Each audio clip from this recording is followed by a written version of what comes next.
और इस बीच एक बड़ी खबर आ रही है। बड़ी खबर यह है कि उत्तर प्रदेश में 10 सीटों पर होने वाले उपचुनाव को लेकर समाजवादी पार्टी ने अपनी पहली लिस्ट जारी कर दी है। समाजवादी पार्टी ने 6 उम्मीदवारों के नामों का ऐलान किया है, जिसमें करहल सीट भी है जो कि अखिलेश यादव की सीट थी। तेज प्रताप यादव यहां से एसपी के उम्मीदवार होंगे। सीसामऊ की अगर बात करें तो यहां से नसीम सोलंकी समाजवादी पार्टी के उम्मीदवार होंगे। अयोध्या लोकसभा सीट में पड़ने वाली मिल्कीपुर की जो सीट है वहां से अवधेश प्रसाद के बेटे अजीत प्रसाद को टिकट दिया गया है। फूलपुर से मुस्तफा सिद्दीकी एसपी के उम्मीदवार होंगे, जबकि कटेरी से शोभावती वर्मा को समाजवादी पार्टी ने टिकट दिया है और मंझवा से डॉक्टर ज्योति बिंद समाजवादी पार्टी की उम्मीदवार होंगी। तो 6 सीटों पर अपने उम्मीदवारों का ऐलान कर दिया है। हालांकि कांग्रेस कितनी सीटें पा रही है, इस गठबंधन में बात बन रही है या नहीं बन रही है, उससे पहले समाजवादी पार्टी ने अपने 6 उम्मीदवार तो मैदान में उतार दिए हैं। बचती हैं सिर्फ 4 सीटें। इनमें से कितनी कांग्रेस को मिलेंगी देखने वाली बात है।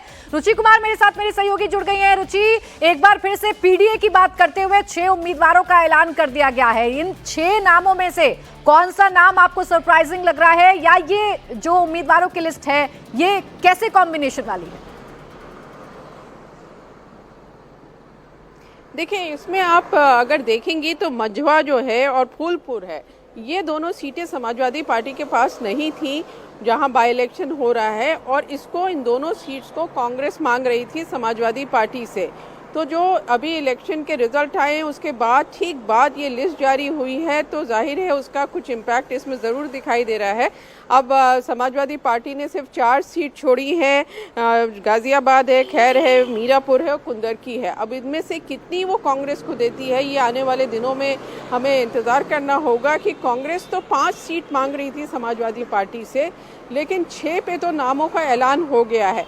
अब आज जो नाम ऐलान हुआ है तो अवधेश प्रसाद के बेटे जो है उनका नाम पहले से ही अखिलेश यादव ने अजीत प्रसाद का कर दिया था। करहल से तेज प्रताप यादव का ऐलान रामगोपाल यादव ने कर दिया था। सीसामऊ से ये तय था कि इरफान सोलंकी, जिनको सजा होने के बाद उनकी विधायकी गई है, उनकी पत्नी को टिकट मिलेगा। अब इसके बाद कटेरी में देखिए शोभावती वर्मा हैं, जो लालजी वर्मा जो वहाँ से एमएलए हुआ करते थे, बाद में सांसद बन गए, उनकी पत्नी है। तो इस तरह से नाम तो ये एक तरह से तय थे। बस 2 नामों ने चौंकाया है कि जो समाजवादी पार्टी ने जिस तरह से फूलपुर और मंझवा सीट पर उम्मीदवार का ऐलान करके ये बता दिया है कि वो कांग्रेस की सभी बातें यूपी में मानने को तैयार नहीं है। आप समाजवादी पार्टी के नेताओं से बात करेंगे तो उनका ये कहना है कि हरियाणा में भी हम सीट मांग रहे थे, लेकिन कांग्रेस ने हमें सीटें नहीं दी थी।